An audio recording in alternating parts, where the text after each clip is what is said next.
1. All right, we're here with Clinton Yates, who you can listen to right here on ESPN Fresno from 7 a.m. to 9 a.m. Pacific time. I know the time zone throw it off. Anytime you're on the West Coast, I'd imagine you're having to do the calculation. But no, I'm in LA, brother.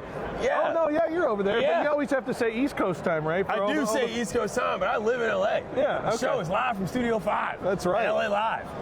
So you're getting that morning energy. You get that ready to roll. Right, exactly. No. Normally by this time of day I'm asleep, but, we're here. We're here, and we're here in the circus right here.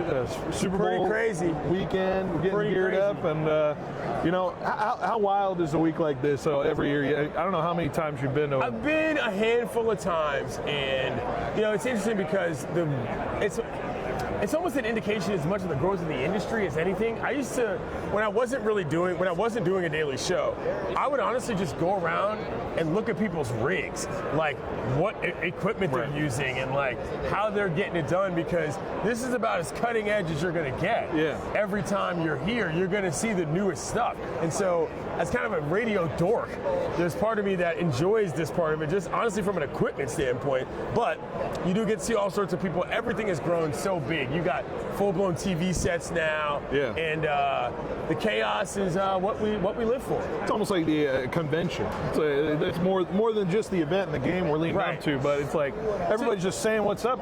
To some degree, and I actually went to CES, the Consumer Electronics Show, this year, and it was similar vibes, you know what I'm saying? Like, everybody's there discussing the newest stuff, and I just like the fact that, honestly, it seems like so many different types of people feel welcome these days in ways that wasn't necessarily the case before. All different types of media, all different types of people, and that's a good feeling. You feel like we're making progress on some level, to be honest. Yeah, absolutely, and it's interesting when we think of this matchup, of course, and I know you've been breaking it down on your show. People are breaking it down like crazy, but is there something that you think about that when you think about these two teams, because it's something like so long shot both these teams came into this game, right? And I'm just curious, like, is this a different feeling Super Bowl than we've seen in quite some time in terms of that aspect of it, because of the lead into it and nobody really knowing? If for no other reason the Chiefs aren't in it, I guess so. Yeah, it does kind of feel different. But, the Patriots coming back is kind of a vibes thing. It's obviously not the same team. Right. It's obviously not even the same coach. But they've also been in the news a lot. So it feels similar from that regard. But I think for the Seahawks, they're just kind of a no-nonsense team, which is so different than their previous squads that have a chance. I mean, you think about these teams, the guys like Richard Sherman and Marshawn Lynch, and even Pete Carroll, who were loudmouths, effectively. Right. You know what I'm saying? These guys were characters. Seahawks aren't moving with a lot of characters anymore. They're kind of a business-oriented team. So in that way, it does feel different, and I'm just happy for Sam. Listen, as somebody that lives in LA, and he's the first USC quarterback to start a Super Bowl, which is kind of a crazy thought on its own. That's kind of a lot of Los Angeles is, I wouldn't say rooting for the guy, because a lot of Rams fans are in the same division, but wanting him to do well because of, what he was as a Trojan. We're a Rams station, so we sit and talk about the Rams quite a bit. Right. It definitely feels like a lost opportunity this year with that team, and it's disappointing how it turned out. We ride it out with Devontae Adams as a Fresno State guy with the Fresno connection and everything like that, but Rams going to be looking at that season 10, 15 years down the road and say, man, what could have been? Maybe, but I also think Sean got out-coached and he knew it. And that was kind of the hardest pill to swallow, because that doesn't happen a lot.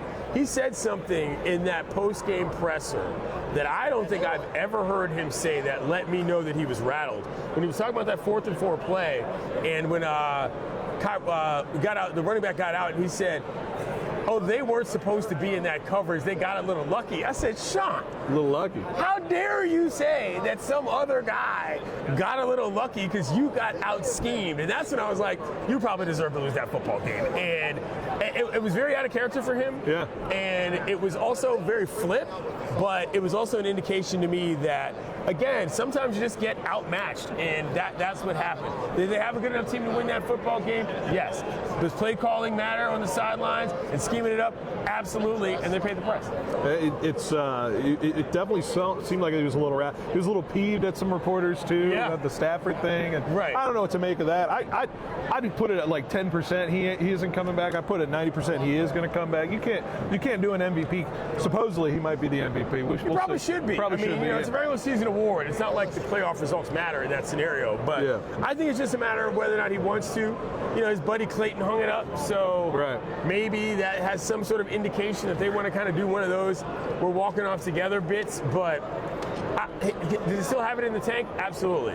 Did I also see him in a weird Winnebago on the campus of LMU during the preseason? Yes, I did, because he was getting all his bacchiotomies checked out. Absolutely. If he can make it through another offseason, I think he'll play another season. But if it turns out that he just doesn't want to come back after another season of sitting it down and getting it back started, I'll understand that too.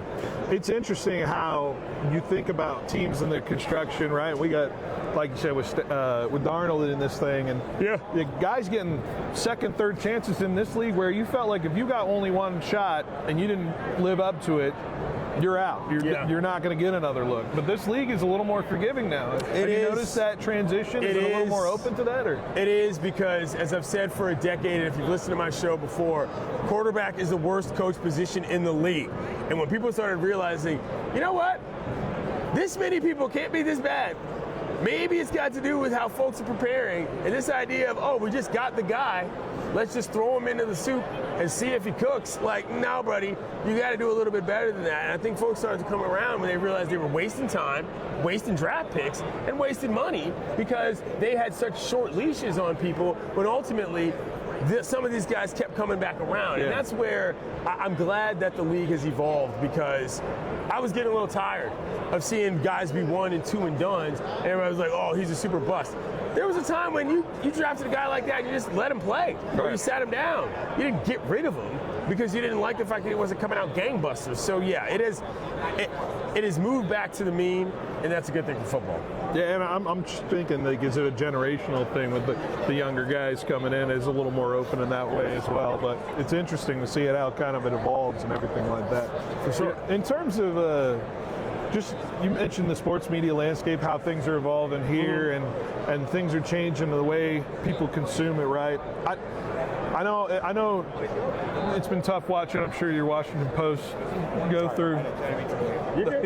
through what it was going through, and I know it's a tough thing. Can you just speak to that aspect of how the newspaper industry was turning that way? And I don't know if you've had comments on that. Or the news today that the Washington Post was shuttering their sports section is about as crushing a news as I've ever had in this business. Yeah. And I've been through some places that are gone. Around the Horn ending was devastating, but ultimately that was a TV show. But that was a TV show that developed from another TV show that was developed from an idea that literally just existed as degular conversation in the sports newsroom at the Post. Yeah. Tony and Mike would argue and carry on in their offices and in the hallways, and somebody said, you should make a show about that. It revolutionized the sports journalism industry. To think that we're now at a place where that cauldron of talent doesn't exist is insane to me, like on every single level. And I don't want to get into name calling, but I just need to state to your audience that newsrooms still matter. The idea of a collection of talent designed to push each other to be better, whether it be through ideas, whether it be through competition, whether it be through friendship, will never go away as a bad method of developing. And the fact that these billionaire tech guys think that they know better than everybody else, it's embarrassing. I mean, on a basic level, it is embarrassing. And the gateway to entry for people who try to crack into this industry, it just feels like doors close a little bit in that aspect, right? Yeah. For people who want to, do the traditional thing of that print journalism path, so for people who are into that, we have a journalism program in Fresno State, our local guys who go through the program, what's a great advice to get people to crack into that situation? Well, I mean, the thing about writing is that whether it's print, whether it's online, writing is still the fundamental construct of everything that is done. Do I write down everything I'm going to say on the radio? No, that would be insane. Who has that kind of time? But because I know how to structure my thoughts, because I know how to put things together in a way that is coherent, leads to a point, that is a skill that writing taught me that now when I orate or otherwise, it comes naturally. And so I would compel anybody who's in a journalism program, stick with it. It will help you in many walks of life, well beyond just whether or not you get to write about the team that you want to or don't. It is simply a good life tool and life skill for being an excellent communicator and literate person, quite frankly. Right. I want to go to the top. You're in LA. You're based in LA. You know about USC and everything that's going on. So Fresno State football plays USC this year. Yeah. At the Coliseum. We know we're a little brother in that sense, right? But we feel like we got a real good opportunity this year to maybe steal one at the Coliseum. Is Lincoln Riley's team going to be in danger taking on a Fresno State team there? I know everything's changing, but yeah, I don't know. I mean, I don't know, man. Like SC, the problem with SC is not taking their competition seriously. The problem with SC is that it feels like that they duck tough football games. You know what I'm saying? And it's like the whole Notre Dame thing was so odious. Right. It's like, how does that happen? And I think that was a reality check for a lot of Trojan fans, a lot of Trojan alums, to be honest. And I hope it's a reality check for Lincoln Riley, which is that you're going to have to be the best team you play every year in order to get there anyway. Right. You're not going to be able to duck good teams and then just ride on your name. So, maybe last year that might have been more of a trap game.